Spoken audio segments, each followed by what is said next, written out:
겸손과 순종의 삶. 오늘 본문은 넓게는 순환의 종으로서 예수님의 인류 구속 성취에 대한 그 사역에 대해서 말씀하고 있고요.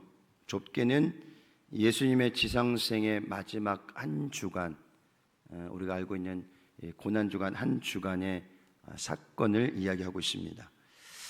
이런 예수님의 예루살렘 입성은 바로 인류의 죄를 담당하시기 위해서 성육신하신 하나님의 아들이시오 구속자이심을 만천하에 공개적으로 선언하는 사건입니다.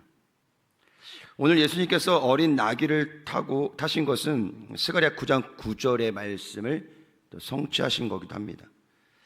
오늘 말씀을 통해서 우리가 다시 한번 마음 가운데 좀 깊이 묵상할 것은 왜 우리 신앙생활에서 계속적으로 겸손과 순종에 대해서 이토록 강조하고 있을까요? 그 이유는 예수님의 삶의 모습이 바로 겸손과 순종의 삶이기 때문입니다.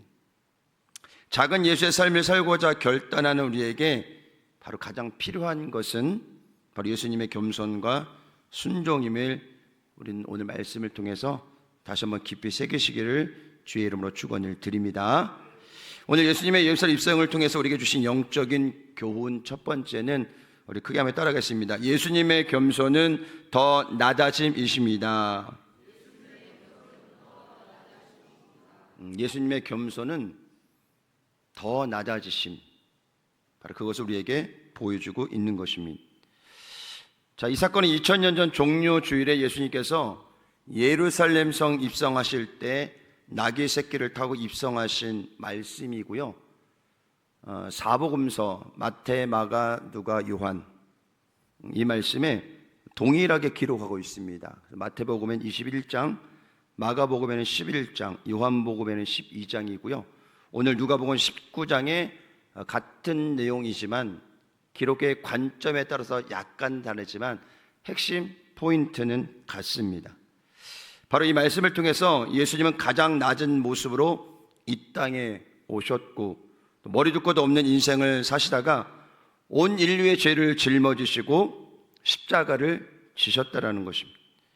이 예수님의 순종의 모습을 사도 바울은 이렇게 고백하고 있습니다. 그는 근본 하나님의 본체시나 하나님을 동등됨을 지할 것이 여기지 아니하시고 오히려 자기를 비워 종의 형체를 가지사 사람들과 같이 되셨고 사람의 모양으로 나타나서 자기를 놔두시고 죽기까지 복종하셨으니 그 십자가에서 죽으심이라.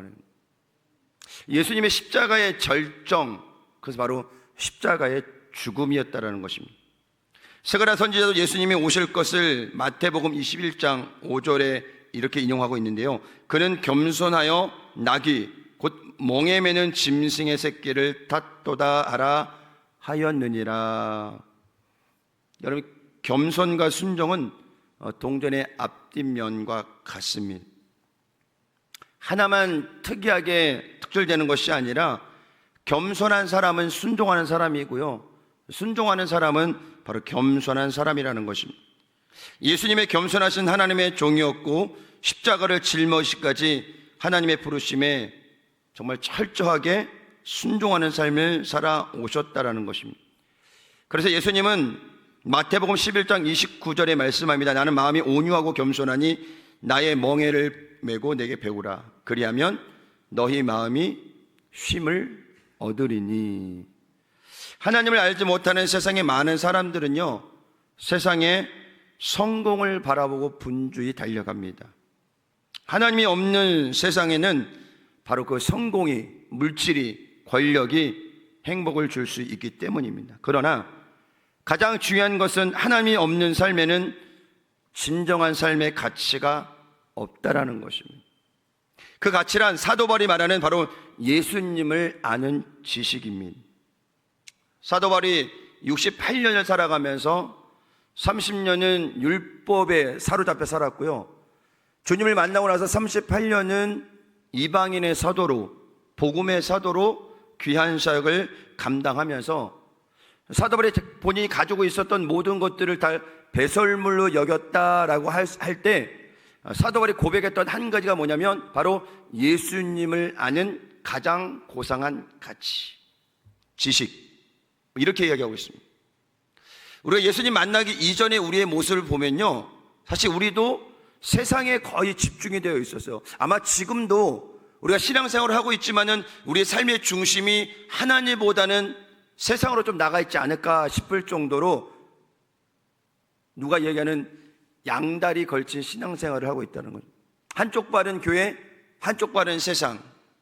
온전히 우리가 하나님을 선택하고 하나님을 닮아가고 하나님께 나아가야 되는데, 세상을 살다 보니까, 가정을 이끌어가다 보니까, 사업과 직장 그 여러 곳에 우리 몸을 담고 있다 보니까는 사실 이렇게 우리가 결단하면서 신앙생활하기는 쉽지 않다라는 것입니다. 교회 다니는 분들 중에서 아직도 술과 담배를 끊지 못하는 사람이 있다고 합니다. 우리 교회는 없는 줄 믿습니다. 직장인들과 사업하시는 분들이 그 회식 자리나 비즈니스 관계로 만나는 자리에서 술을 먹지 않으면 계약이 힘들어지는 그 상황 가운데 갈등하는 분도 굉장히 많고요. 아직도 연초의 문제가 해결되지 않아서 힘든 분들도 계시다고 합니다. 우리가 세상을 살아가는데 가장 중요한 것은 목표가 있어야 되는 거예요.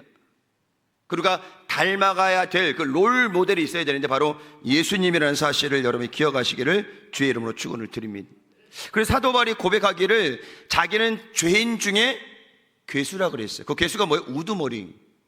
그 많은 죄인들 중에 가장 위에 있는 사람, 그것이 바로 자신의 모습이었다고 사도 바울은 고백을 하고 있습니다. 그래서 사도 바울은 주님을 만나고 나서 사명을 받고 나서 사도 바울이 이렇게 고백을 합니다. 내가 달려갈 길과 주 예수께 받은 사명, 곧 하나님의 은혜의 복음을 증언하는 일을 마치려 하면은 나의 생명조차 조금도 귀한 것으로 여기지 아니하노라. 예수님께서 33년의 삶을 살아가면서 마지막 3년 반의 공생애 동안에 정말 하나님의 뜻을 이루기 위해서, 하나님 나라를 위해서 뭐 했어요? 온몸을 다 던졌어요. 그리고 마지막에 십자가를 짊어지신 그 모습은 바로 하나님의 그 선한 계획 가운데 철저하게 순종하는 모습으로 나아갔던 모습이라는 것입니다. 바로 사도 바울이 그 주님을 만나고 나서 동일하게 뭐냐? 복음을 위해서는 나의 생명조차 조금도 귀한 것으로 여기지 아니하노라. 우리의 삶 가운데도 이러한 고백이 있어야 된다는 사실을 여러분이 기억하시길 바랍니다. 우리가 겸손과 순종의 모습으로 예수님을 닮아가기를 원한다면 우리 마음에 바로 예수님의 마음을 품어야 됩니다. 사도 바울이 고백합니다. 너희 안에 이 마음을 품으라. 곧 그리스도 예수의 마음이니. 함께 따라합니다. 너희 안에 이 마음을 품으라. 곧 그리스도 예수의 마음이니.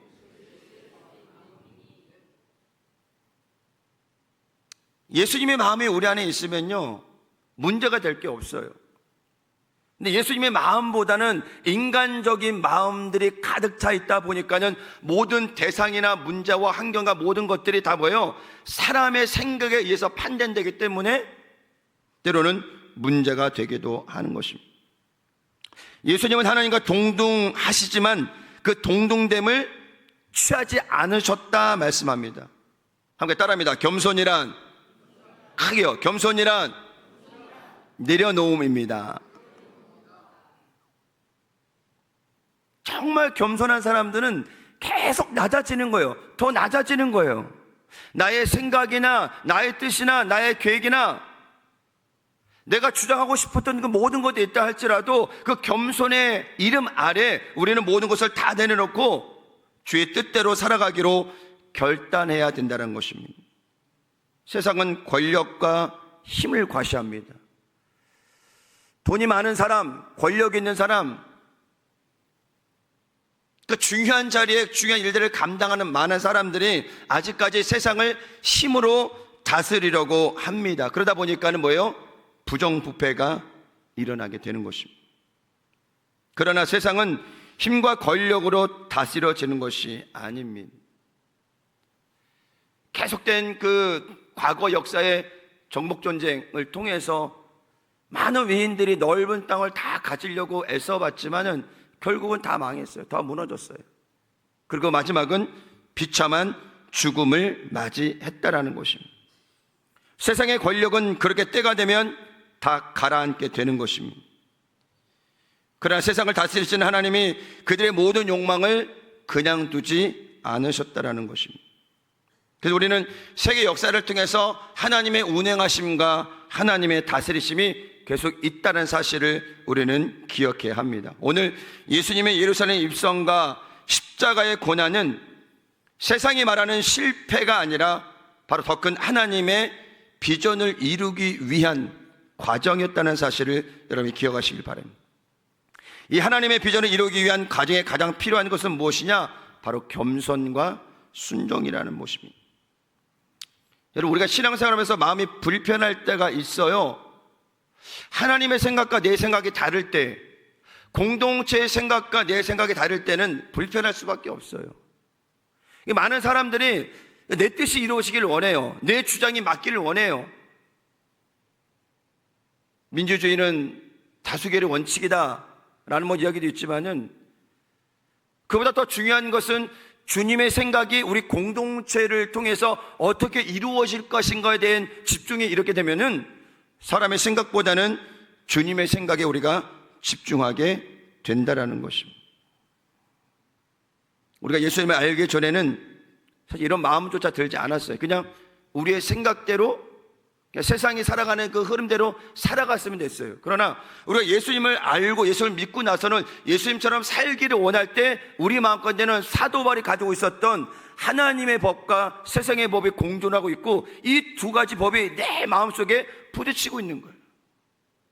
그래서 성령 충만하면은 하나님께서 인도하신 그 삶을 살아가고, 때로는 우리가 성령을 충만하지 못하고 은혜가 떨어지면은 그냥 사람의 생각, 세상의 법이 우리 마음을 공존해서 있어서 때로는 많은 사람들과 부딪히기도 하고 또 문제도 일어나게 되는 것입니다. 우리는 이 영적인 싸움에서 말씀과 기도로 무장하여 이겨내야 합니다. 말씀 충만, 기도 충만, 성령 충만. 아멘. 내려놓음의 저자 이홍규 선교사님은 내려놓음 쓰시고 그 다음에 더 내려놓음, 그 다음 나온 책이 이제 동행, 여러 가지 많은 책들이 나왔는데요. 저 내려놓음 책에 이홍규 선교사님이 갈라디아서 2장 20절 말씀을 인용하면서 이렇게 얘기합니다. 내가 그리스도와 함께 십자가에 못 박혔나니 그런즉 이제는 내가 사는 것이 아니요 오직 내 안에 그리스도께서 사시는 것이라. 이제 내가 육체 가운데 사는 것은 나를 사랑하사 나를 위하여 자기 자신을 버리신 하나님의 아들을 믿는 믿음 안에서 사는 것이라. 우리의 고백이 되어야 돼요. 아멘. 그리고 이렇게 고백합니다. 결국 내려놓음이란 내가 추구하는 길과 주님이 내 인생 가운데서 부여하신 목적이 서로 다를 때 내가 추구하는 것을 버리고 주님의 목적을 붙잡는 것을 의미하는데, 이때 가장 중요한 것이 자신의 생각과 하나님의 뜻을 정확히 구분하는 것이다. 여러분 삶을 잘 돌아보세요. 오늘 이용규 선교사님이 이야기했던 이 말, 어떠한 일을 결정할 때, 어떠한 일을 행할 때 이것이 하나님의 뜻인지, 하나님이 기뻐하시는 일인지, 아니면 내 욕심 때문에 내 어떤 목표를 이루기 위한 나의 몸부림이 아닌가라고 싶을 때도 있다라는 것입니다. 이를 위해서 이용규 선교사님이 강조하는 것이 있는데, 바로 기도를 통한 하나님과의 교제라고 이야기합니다. 하나님과의 교제가 깊어질수록 하나님의 뜻과 내 뜻이 바로 하나로 합쳐지게 되는데요, 합쳐진다는 말보다 더 중요한 뭐냐? 하나님의 뜻이 우리를 통해서 이루어지는 겁니다. 우리는 그냥 통로로 쓰임을 받는 거예요. 마치 수도꼭지 그 관을 통해서, 꼭지를 통해서 물이 흘러내려오는 것처럼 그 하나님의 뜻이 우리를 통해서 흘러갈 수 있도록 우리는 그냥 통로로만 쓰임을 받는 존재라는 사실을 여러분이 기억하시기를 주의 이름으로 축원을 드립니다. 함께 따라할까요? 그리스도인의 중요한 것은, 그리스도인에게 중요한 것은 성공이 아니라 성숙입니다. 세상도 마찬가지인 것 같아요. 그냥 돈만 많이 벌었다고 뭔가 큰 사업을 하고 있다고 다 좋은 인물이 아니라 성숙한 사람이 될 때 그때 그 성공도 성숙한 성공이 될 수 있다는 것입니다. 저희 아들이 공부를 하도 하기 싫어하길래 제가 그랬어요. 공부 못해도 괜찮다. 사람이 되라 그랬어요, 제가. 지금 어른들의 모습을 보면은 세상에 성공했다는 사람들의 모습을 보면은 다는 그렇지는 않지만은 그 물질로, 그 권력으로, 그 힘으로 그 자리 가운데 그걸 통해서 많은 사람들을 굉장히 힘들게 하고 어렵게 한다는 거예요. 뭐 혹시 외제차를 끌고 다니시는 분이 계신지 오해하지 마시고, 뉴스에도 많이 나오지만 여러분, 주차 두 칸에 가운데 칸에 주차하는 차는 경차가 아닙니다. 큰 차, 외제차, 물론 바르게 주차하는 분들 계신데 뉴스에 나는 것도 보면은 다 외제차를 끌고 사람이 그렇게 주차도 막 엉망하게 하고 길거리 가다가 아무데나 차 세워놓고 그런 경우들을 많이 보게 된다는 거예요. 좋은 차가 그 사람을 이야기하지 않아요. 많은 물질과 큰 집이 그 사람을 이야기하지 않는다라는 거예요. 그 사람의 행실이 그 사람을 이야기한다는 거예요. 그래서 우리는 성공보다 더 추구할 것이 무엇이냐, 바로 성숙함이라는 것이죠.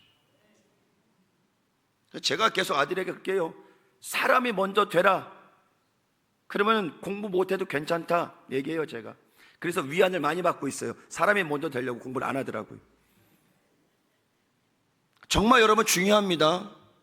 돈 많이 버는 거, 공부 잘해서 좋은 대학 가고 좋은 기업에 들어가는 거, 물론 그것도 하나의 목표가 될 수 있겠지만은 주님 안에서 성숙한 그리스도인으로 성장하지 못하면 그 성공과 그 모든 부귀영화는 한순간에 사라지게 되는 거예요.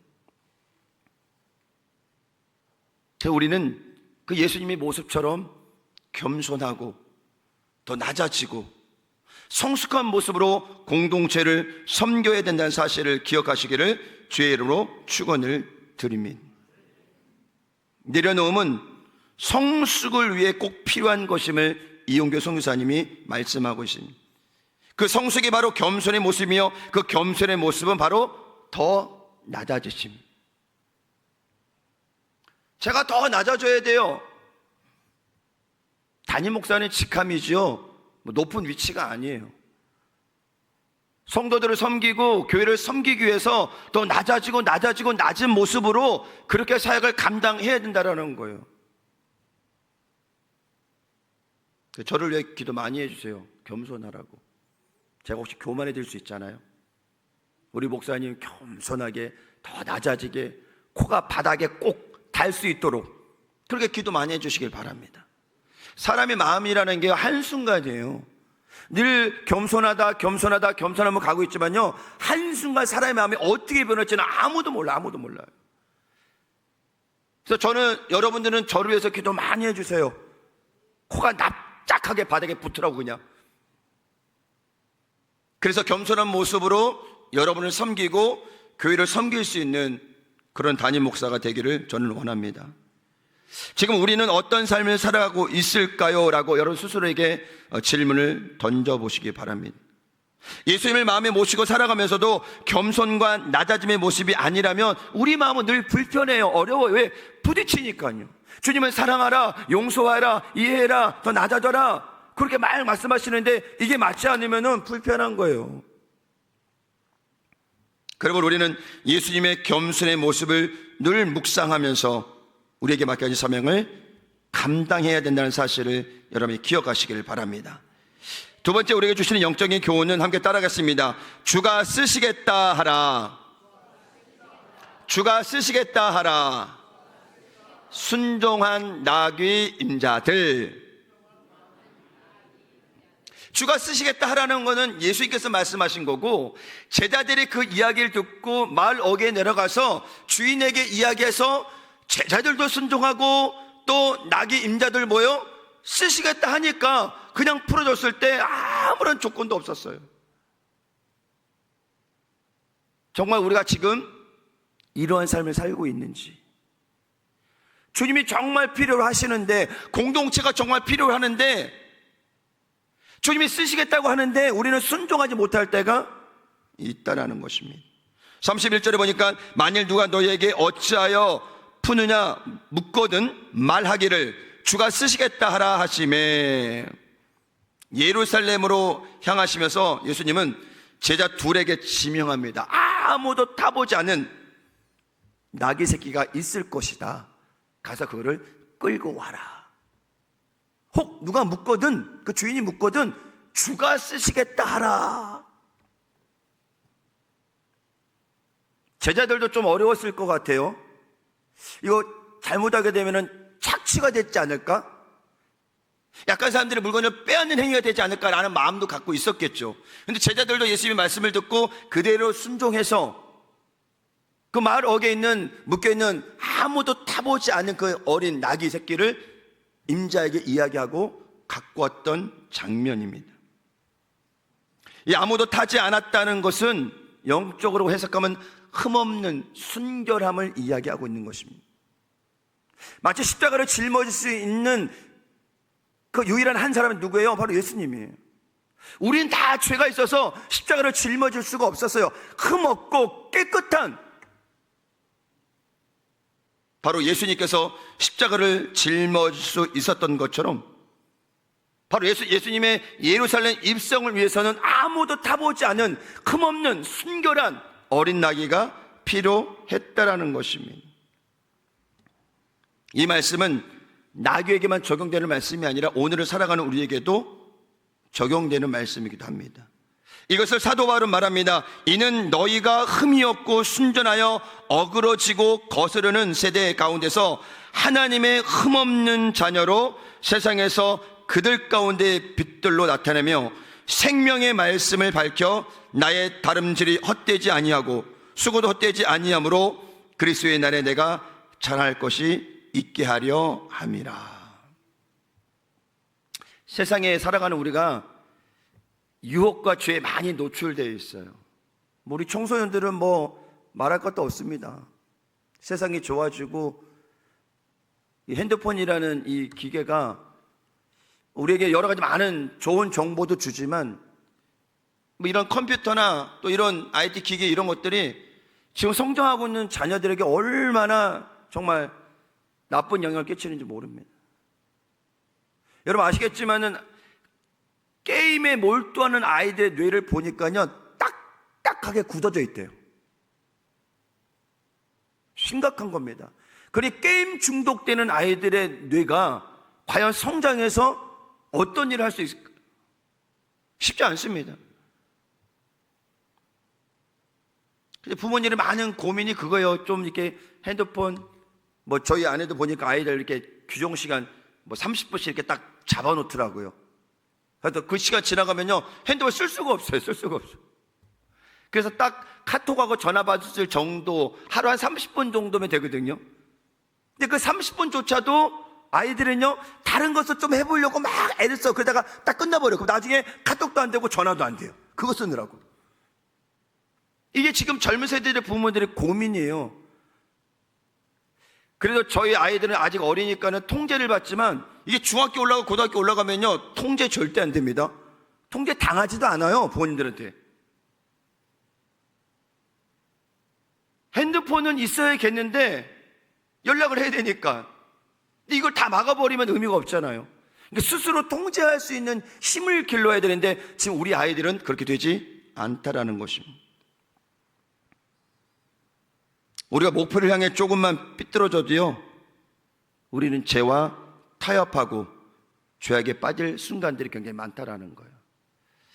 탈선한다는 이야기를 많이 들어보셨죠? 레일을 따라서 가는 기차가 만약에 레일을 벗어나게 되면 큰 사고 일어납니다. 우리 신앙은 어쩌면 예수님께서 이렇게 쫙 놓으신 그 신앙의 철로를 그냥 따라가기만 하면 되는데 각 가끔 우리가 뭐요? 좀 탈선하고 싶은 마음이 있어요. 야, 이게 너무 정직하게 사는 거 아니야? 너무 올바르게 사는 거 아니야? 야, 가끔 한 번은 좀 이렇게 좀 탈선 좀 해보자. 그래서 주일 성수도 한번 범해보고 막. 어느 학자가 토론하는 데에서 얘기를 하면서 그 얘기를 했대요. 한 번은 내가 주일날 교회를 안 가보고 하나님이 없다 하고 생각하고 교회를 한 번 안 나가본 적이 있었대요. 11시 예배 시간이 딱 돼서 시간은 돼 있는데 나는 지금 어디 있어요? 집에서 소파에서 이렇게 앉아 있는 거야. 예배 드리는 것도 아니에요. 그냥 멍하니 있어요.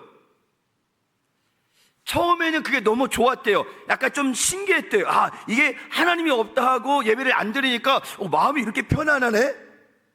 그런데 곧바로 하나님의 살아계심이 내 마음껏 있을 때는 그 자리가 가시방석 같다라고 표현을 하더라고요. 여러분, 주일에 예배 안 드리고 어디 놀러 가는 게 그러면은 심판받는 거 아니야? 꼭 그런 건 아닙니다, 여러분. 그러면 지금 여러분들 여기에서 여기 있을 사람 누가 있어요? 다 주일 성수 한 번씩은 빠졌잖아요. 주일 성수 안에서 심판받고 뭔가 하나님께 큰 어려움을 주시는 것이 아니라는 거예요. 내 마음이 온전히 주님을 향해 있느냐, 힘들고 어려운 상황 가운데도 주님만 바라볼 수 있는 귀한 믿음이 있느냐, 그것이 중요하다라는 것입니다. 더 중요한 건 뭐냐? 회개라는 거, 회개. 요한일서 1장 9절에 보니까 만약 우리가 우리 죄를 자백하면 그는 미쁘시고 의로우사 우리 죄를 사하시며 우리를 모든 불의에서 깨끗하게 하실 것이요. 이 땅에서 완전한 사람이 누가 있을까요? 한 사람도 없습니다. 그럼 우리가 해야 될 것은 무엇이냐? 바로 철저한 회개라는 것을 여러분이 기억하시길 바랍니다. 탐심과 허영을 버리고 온전히 사랑의 마음으로 바로 모든 일을 행해야 된다라는 것입니다. 오늘 두 명의 제자의 순종의 모습과 나귀 임자의 순종을 통해서 우리는 우리에게 맡겨진 사명의 순종이라는 단어로 다시 결단해야 하는. 그러나 신앙의 세월이 흐르면서 우리 마음에는 순종보다는 자기의가 점점 쌓여져 가는 것이 현실입니다. 욥이 고난을 만나고 친구들과 논쟁을 통해서 결국 깨닫게 되는 것은 자기의였어요. 처음에 그렇게 고난을 당하고 막 어려움을 당하고 막 몸에 온 저희가 나서 막 기와장으로 긁고 막 정말 사랑하는 아내도 자리 하나님 욕하고 죽어라라고 막 이야기할 때 욥의 심정이 어땠을까요? 그리고 욥기 그 긴 장을 통해서 거의 한 40장, 39장 정도는 친구들과 거의 다 논쟁하는 이야기만 나와요. 사실 욥기는 요거 다 빼도 이야기가 돼요. 1장, 2장 가고 바로 42장 가도 말씀은 돼. 왜? 다 논쟁하는. 근데 그 속에서 욥이 계속 주장하는 게 뭐예요? 나는 옳다. 내가 얼마나 정직한 삶을 살았는데, 내가 얼마나 바른 삶을 살았는데. 그게 욥기에 나와 있어. 1장에 욥은 그 하루가 지나고 나서 자녀의 수대로 뭐해서 번제를 드렸다고 그랬어요. 그래, 지금 우리의 모습을 보면 욥의 믿음은 대단한 겁니다. 근데 그런 욥이 그런 고난을 만나고 나서 친구들과 논쟁할 때 그 주된 이야기가 뭐냐? 나는 옳은 사람이다. 나는 괜찮은 사람이다. 나는 정직한 사람이라고 얘기해요. 근데 결국 욥이 마지막 42장에 가서 뭐라 그래요? 철저하게 회개하는 모습이 나와요. 하나님은 욥을 통해서 자신도 모르게 쌓여져가는 자기 의를 내려놓기를 원하셨다는 거예요. 그래서 그런 고난을 주셨어요. 그런 어려움을 주셨어요. 하루아침 모든 것이 다 풍지박산 났는데 사실 하나님 욕하고 떠날 사람 굉장히 많죠. 그런 경우 만나면.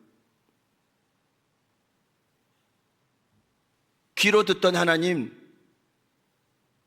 내가 이제 눈으로 주를 바라봅니다. 그래요.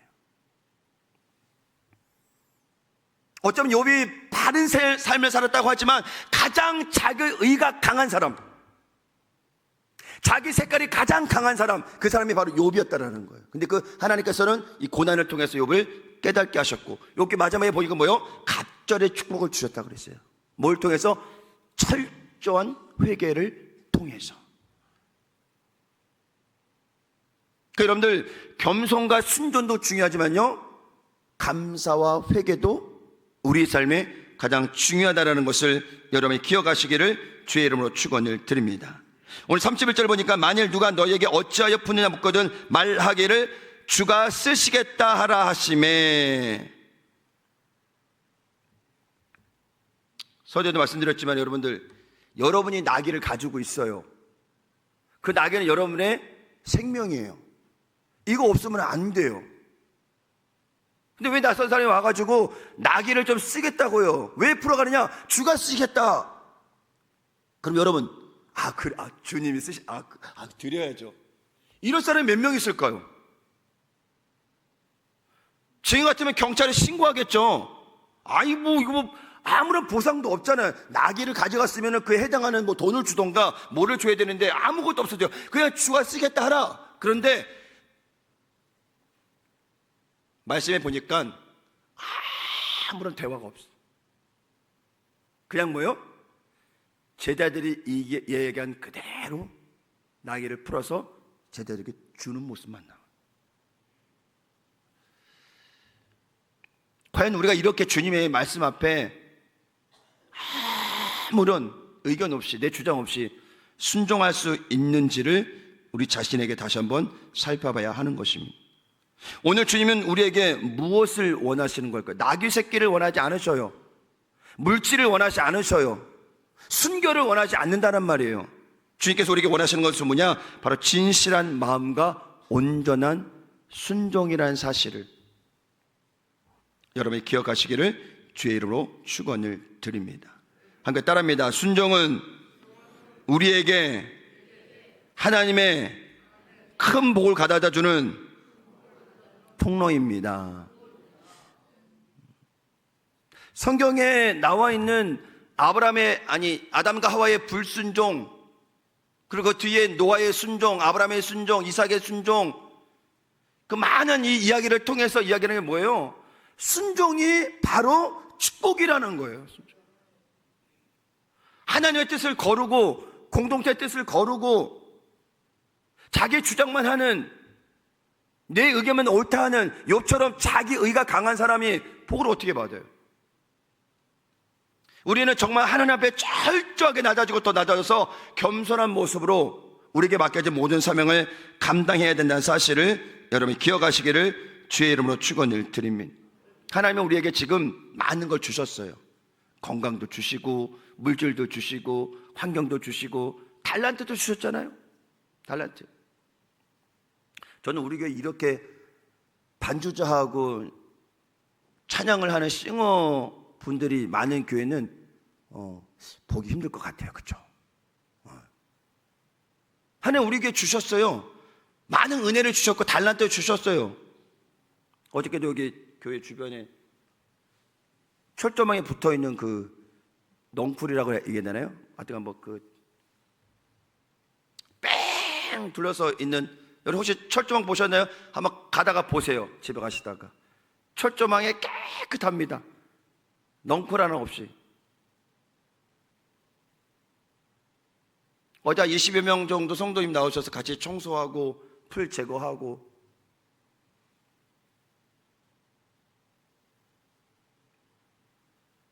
그러면서 제가 깨닫게 된 것은 우리가 우리 모르게 쌓여져 있는 이 죄들을 그때그때 회개하지 않으면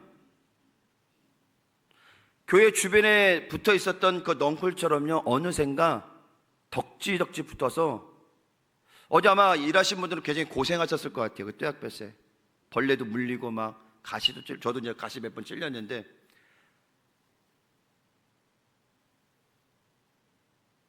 그래서 최혜계 집사님이 넝쿨 바깥에 거기를 청소하시면서 그 얘기 하더라고요. 아니 얼마 전에 이걸 다 뽑았는데 언제 이렇게 또 나불었대? 혼자 그러시더라고요. 아니 금세 이게 자라났단 말이야? 혼자 막 그 얘기를 계속 땅 보고 하시더라고요. 저 누구랑 대화하는 줄 알았어요. 우리의 죄가 그때그때 회개하지 않잖아요. 어느샌가 확 자라있어요. 게임에 중독된 아이들의 뇌가 굳어져 있는 것처럼 우리 마음이 굳어져 버린다는 거예요. 그래서 말씀이 들어오지 않아요. 대화가 되지 않아요. 소통이 되지 않아요. 그래서 불협화음이 일어나는 거예요. 그래서 회개가 철저하게 필요하다는 거예요. 오늘 말씀은 겸손과 순종을 이야기하지만 그 안에 철저한 회개를 우리에게 이야기하고 있다는 사실을 여러분이 기억하시기를 주의 이름으로 축원을 드립니다. 지금 여러분들에게 가지고 있는 것, 그게 물질이든 시간이든 환경이든 건강이든 달란트이든 무엇이든가 상관없습니다. 근데 우리 손에 들려 있을 때는 그게 그냥 아무것도 아니에요. 그러나 그것이 주님 손에 들렸을 때는 엄청난 일들을 나타난다는 거예요. 여러분들의 시간 주님께 들으시기를 바랍니다. 그 시간을 통해서 하나님께서 놀라운 역사를 베풀어 주셔요. 여러분들의 달란트든 물질이든 건강이든 헌신이든 봉사든 그 모든 것들, 기도의 땀이든 주님께 다 올려드리면 하나님께서 그것을 통해서 놀라운 기적들을 베풀어 주신다는 사실을 기억하시기를 주의 이름으로 축원을 드립니다. 우리의 것은 우리의 것이 아니에요. 소유를 주장하지 마시고 나눔을 주장하시기 바랍니다. 다 나누세요. 다 나누세요. 정말 우리가 주 옆에 갈 때는요, 아무것도 가져갈 게 없다라는 거예요.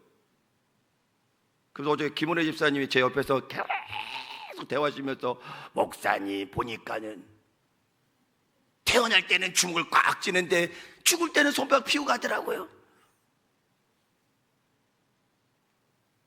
가져갈 게 없습니다.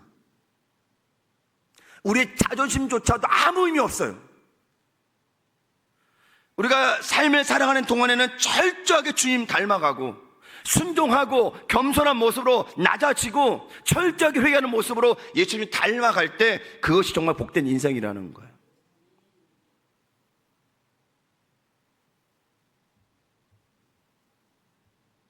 저는 정말 우리 다음 세대가 성공을 향해 달려가기보다는 예수님을 닮은 성숙한 모습으로 성장하길 저는 원합니다.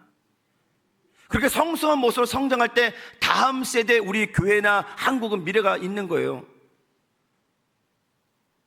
이제 1세대가 다 저물어지고 다음 2세대가 올라올 때는 정말 예수님을 닮은 귀한 일꾼들이 이 나라를 섬기고 교회를 섬기고 공동체를 섬기고 나아갈 때 하나님의 큰 축복이 임한다는 사실을 기억하시기를 주의 이름으로 축원을 드립니다. 우리 옆 사람과 인사합니다. 우리 겸손하고 순종합시다. 시작.